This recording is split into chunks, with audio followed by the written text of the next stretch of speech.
And welcome everybody to another episode of Fins Nation. I am your host, Louis Sung, and I am joined today by the CEO of the 5 Reasons Sports Network, Ethan Skolnick, the man himself, the man, the myth, the legend. How are you doing today, sir? Too many nice adjectives. I'm good. Good to be with you, Lewis. Also, make sure everybody checks out Pulse of Fins Nation, which is on the 5 Reasons YouTube channel. And make sure you subscribe to the YouTube channel so that you get all of this great content and you get us to 25,000 subscribers. We're like crawling over that finish line right now. So, again, thanks for everybody for watching. Yep, there's always a new milestone to hit. Once you hit 25,000, then we got to see, hey, That's let's right. get it to 26, 27, 28, however you got to get there. It's always about them 250. numbers. Yeah, there you Yep. go. Let's not do 25,000. Let's do 250,000. Like, why are we aiming small? Got to aim big. Got to aim big. All right, folks. So what we're going to talk about today is the Miami Dolphins. Obviously, we've got a lot to talk about here with how this team is going. They are sitting pretty at 7-3. They are, what is it, a game and a half ahead of the Buffalo Bills in the AFC East. The Buffalo Bills still haven't even had their bye week, so they've just been playing nonstop. They just now beat the Jets, the Tim Boyle-led Jets, I am told now. So that's going to be a very interesting development. So we can't wait to see what that's going to be like. We're going to get into everything we want to talk about. But before that, really quick, just want to go ahead and mention, as always, this show is brought to you by our good friends over at prizepicks.com. Prizepicks.com is the revolutionary fantasy platform where you can now pick up to 6 different players across professional sports leagues, whether that's the NFL or the NBA or the MLB or the NHL or whatever sport you want to go into, they will have it ready for you. All you have to do is choose whether your chosen players will get more or less than their projected stat. They give you free squares, special Taco Tuesday promos, which as we are recording this today, will be uploaded tomorrow morning, but it is uploading Tuesday, and they have tacos available for LeBron James. I believe that one is still available for you to pick. It's a discounted prop, so really good stuff there. And of course, my favorite, the Flex Friday special, where you can get all of your money back if you lose up to $20, or you can multiply the amount of money that you can normally win when you do that. So with offers like that, it's hard to justify not signing up if you are any kind of a fantasy sports fan. So use the promo code 5, that's FIVE, and they will match up to $100 on your initial deposit when you sign up. Get the promo code 5, FIVE, go to prizepicks.com, deposit your $100, and let PrizePicks give you 100 of their dollars for you to play with and get started winning today.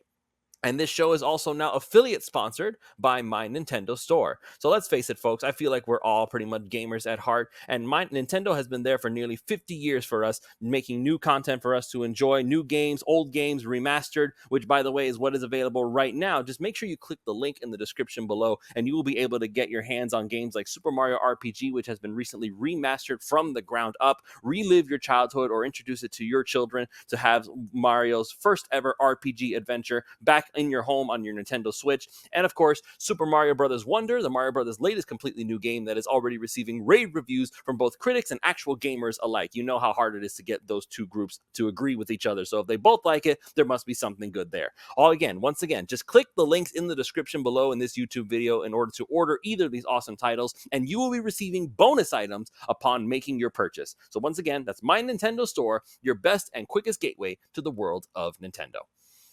All right, Ethan. So obviously, Miami Dolphins, we are watching something incredible happening right now. These Dolphins are probably the most talented. They are the most charismatic. They are the most enjoyable to watch. They are the easiest to root for, in all honesty. This team has done such amazing things all season long.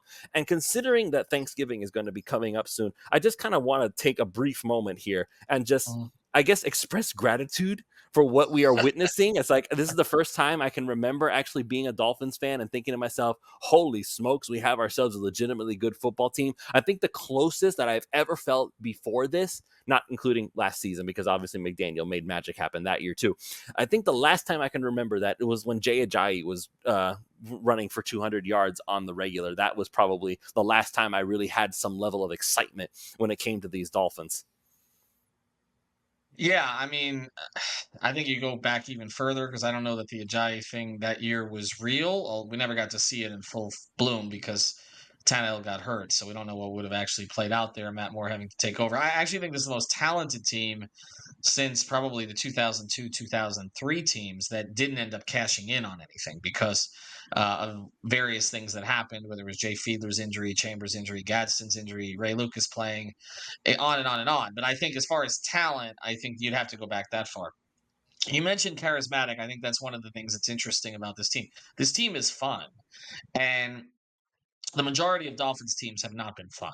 And I think a lot of that is the head coach. It's the way he carries himself, being self-deprecating, being funny, uh, and just in general setting a tone for the organization. That, as he said, and I think this is the clip that has popped up from this in-season Hard Knocks, which actually, if it's Tuesday night, is actually premiering this evening on Max. Um, is that he's authentic, and so the team is authentic. The players are allowed to be themselves, and I covered many Dolphins teams where the players were told what to say and what not to say. Maybe there's some of that that still goes on, but I don't think they listen. Honestly, I just think they are allowed to be themselves. You've got personalities in Hill and Ramsey. You've got intelligent guys like Terran Armstead. You've got guys who are coming into their own like Jalen Phillips, etc. It's just it's a good room now also, and they seem to like each other and like playing with each other, and they seem to like playing for their quarterback too, and that matters because we see that around the NFL that if you don't respect the quarterback as a person and as a player, just look at the Jets, look at a lot of other teams, things fall apart very quickly. They want to win for this guy. They want to validate this guy. They want the noise about this guy to stop. And I think that Tua has set such an incredible tone. But again, that's come from McDaniel empowering him, giving him the ability to lead, which he didn't have previously. And this team, they don't have anything peripheral that stands in their way. Whether or not they win the whole thing this year or get close to it, um, will come down to execution on the field and things that you've gotten into, like McDaniel's short yardage plays, whether they have enough running backs by the end of the season, whether what the defense is doing right now is sustainable. It'll come down to that stuff. It's not going to come down to the noise. They seem to have an ability to handle the noise. And Tyreek has been a terrific teammate in that regard too. It's a good room and it's a fun team, and the pressure will mount. And look, there are expectations now. Like they have to win a playoff game. I think like that's where we're at. Some will say they have to go further, but when you have a streak of not winning a playoff game since December 30th, 2000, you have to win a playoff game. And this team is the best suited to win a playoff game, like I said, since sort of the Jason Taylor, Zach Thomas, Ricky Williams teams. Yeah, absolutely. And going back to how much fun the team is to actually watch and enjoy, like you have Tyreek Hill going on Twitter. Not only he's not just like you're talking about ignoring the noise. The Dolphins don't ignore the noise. They put out their own noise to counter the noise and basically say, no, this is the truth, and y'all need to shut up because you're wrong. And as long as they continue to win, they can continue to prove their point. Tyreek, and you see Tyreek Hill. Talk about personalities. Christian Wilkins is a constant. Just he's a big troll on the field, messing with people, getting people to do stupid penalties. I haven't seen any towel swiping yet. But maybe we'll get that later down the line just to see if we can get another 15-yard unnecessary roughness penalty. That would be fun. You have other guys. Robert Hunt is a personality. You have Tyreek Hill, obviously, again, like I mentioned before, but it's not just about his defensive Tua. He's just randomly just doing stuff, man. Like he'll go live on Twitch and he'll just play Fortnite with people just for the sake of doing it. That's the kind of thing that he does. And Jalen Ramsey, I don't know, Ethan, I don't know if you saw the video. There was a guy who was on TikTok and he had this record that he was trying to break of how long can he stay in the stadium before he gets kicked out. And Jalen Ramsey took it upon himself before the game even started. He's like, I got you. And he invited Ramsey to his own personal suite inside the stadium. He got to watch the game from there. And then Jalen himself went in to go and join him in the suite after the game was over and they won the game. And Jalen Ramsey was calling in favors because all the security was like, they need to leave. And like Jalen Ramsey was like, no, these are my people. And I am the Dolphins star cornerback and I'm going to stay as long as I humanly can. And that's the kind of thing like can you imagine anybody in the past before McDaniel got here? There's nobody on this football team who would even be allowed to do something like that. And now here you guys have like these, they have, obviously the Dolphins will have their own moments where they'll have team approved things like, they'll have a cooking class for some of the corners or they will have these moments where certain guys will just go out and obviously they'll still do the community events and whatnot. But they're getting to do their own thing. They're getting, like you said, to be themselves. And I think that's such a refreshing concept that not a lot of people get to see. And it's all good stuff. It's not like they're going to be themselves and go cause trouble. They're being themselves and they're being like human. Well, I don't think they want to disappoint their coach in a lot of ways, and I think it starts there. It's like I say, there's a certain leadership with this team, with McDaniel and Tua being aligned. That quarterback coach relationship is so important for setting a tone for a team, and they're both likable people. And so they're not going to ask anything of these players that they're not going to do themselves. I think people see the work that Tua puts in, and they know how much McDaniel cares, not just about the football part, but about them as people. It does make a huge difference. And it is a complete flip from what we've seen. I mean, the Dolphins have had a series of milk toast, uh, stick up their ass type coaches. I just hate to say it, like just and they went. I give Steve Ross credit for this because this is it was and for him particularly it was an unconventional hire, and it was the right hire. And it's the right hire regardless of how this goes over the next couple of years because they did refresh the franchise to a certain degree. And again, give Chris Greer credit for making the big moves. You go out and you get Jalen Ramsey, you get Tyreek Hill. I mean, there is a certain risk that is involved with these kind of trades, and some of this started with trading Larry Tunsil at the time and picking up all those draft picks. So look, you're not going to get everything right. We're talking about football here too. I cover a lot of basketball. Basketball, you're talking about 3, 4, 5 moves a year that really mean anything. In football, you're refreshing entire rosters like that. I mean, 20, 30, 40 moves that are critical, whether it's in the draft or free agency or trades. He's not going to hit on every one. And I'm at the point now where, yes, there are some things that are worthy of criticism. There are also some things that maybe we jumped the gun on. I mean, Austin Jackson doesn't look like a bad draft pick now. Just you finally got the right coaching around him, and he finally processed what he needed to process, and he's exceeded expectations in all ways. So I give the entire group credit. Now, again, with that said, if they go into the playoffs reeling, they have a stretch here of games that are winnable games, and they should put themselves in good position where they're no worse than the 2 or the 3 seed. So get home field for at least a game, okay? And then let's see what happens in the postseason.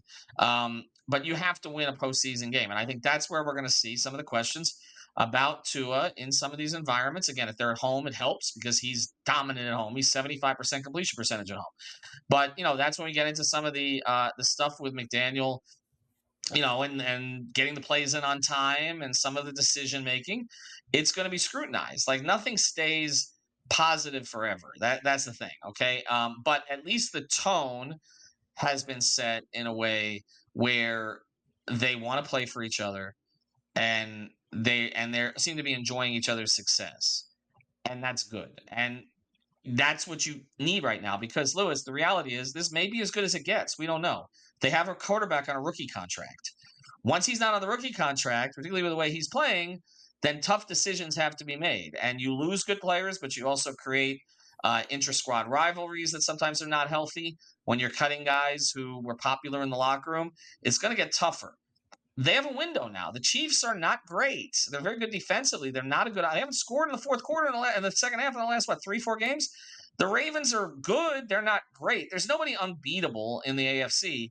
And Cincinnati just lost its quarterback. So some of these teams have kind of gone by the wayside.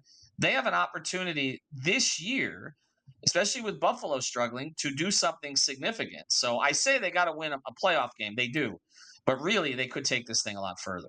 They absolutely could, and that's something that once again that I feel like once again talking about Thanksgiving and being thankful is like I cannot imagine this team doing anything less than winning a playoff game, and even if they could really go that much further, and it's all because this man Mike McDaniel walked in the door and said, "I'm going to do things my way, but I'm not going to be a jerk about it." Like that's the whole thing about it. Joe Philbin did it his way, and he was the guy picking up gum wrappers, and watching him dance on stage was the most awkward thing I've ever seen in my entire life. Dan Campbell was briefly a breath of fresh air, but again, it was brief. He didn't stick around for he was the interim, so like the interims rarely ever get that head coaching job, and I don't think he was ready for it in hindsight to begin with anyway. Adam Gase, once again, we thought he was brilliant. Peyton Manning said he was brilliant, and maybe in some bizarre way in his mind he was, but again, just a dude who thought he was too big for his own. He's too big for his own bridges. He thought he was so special, smartest guy in the room is the and problem, and he acted like it. Couldn't take accountability, and everything was somebody else's fault or the conditions' fault. I mean, you hit on it. I mean, going all the way back, I mean, Saban didn't really want to be coaching in the pros. He didn't like it from kind of the first minute that he got here. He didn't have the control that he had before. Sperano, the players played for Tony, but I think they had such a He didn't have a backwards quarterback. philosophy. Well, he didn't have a quarterback, and they made the and also they had a backward. Well, they had a quarterback the first year, but that was it. But then they had such a backwards philosophy, sort of an early '80s type philosophy that didn't really translate anymore. Wannstedt was a nice guy, but not really up to the position. I mean, they really haven't had, and Jimmy sort of left his heart in Dallas. So, I mean, you go all the way back, like, there's been one reason or another. Camp Cameron obviously was not up for the job at I all. don't I don't acknowledge that season. That never happened. Well, no, I don't know that he does. So it's just been a rough go. I mean, like I said, this was a kind of counterculture hire for Steve Ross, and he nailed it. There's no question about that. I mean, the poll that came out that said that which players I saw it was an Athletic, I guess, 77 players or something along those lines, and that what coach would you most want to play for? And Tomlin's one, and McDaniel's two. I mean, think of how far McDaniels had to come in a short time to be that, because Mike Tomlin has established himself over a full decade. So Andy Reid was third behind Mike McDaniel. I mean, that tells you something. So I got a lot of respect there, and I think that, like, they're very well positioned. But when you put yourself out there like them and him, and you are authentic, you're going to be questioned if things go wrong, like whether things are too cute. We've talked about that with the fourth Mhm. down decisions, the short yardage decisions, and that kind of stuff. Yeah. So, all right, we're gonna go ahead and get it called here. I want to thank everybody for listening in, and once again, talking about Thanksgiving, I'm so very thankful for everybody who listens to this show, who subscribes to the Five Reasons Sports Network, continues to support us in everything that we do. We are trying to build the best South Florida sports network that there is out there, and it is because of you guys that we are able to make all of this happen, that we are able to make all of this content happen. So we are very thankful for that as well. Once again, make sure you go to prizepicks.com, use that promo code 5, that's FIVE, and they will match up to $100 on your initial deposit when you sign up. And of course, head on over to My Nintendo Store by using the links in the description below to make your orders. Super Mario RPG, Super Mario Brothers Wonder, both are available with bonus items when you make the orders using that link below. So it's all there, yours for the taking. So that's going to be it. We will see you all Friday for another episode of Behind Enemy Lines, Fins Nation. Happy Thanksgiving.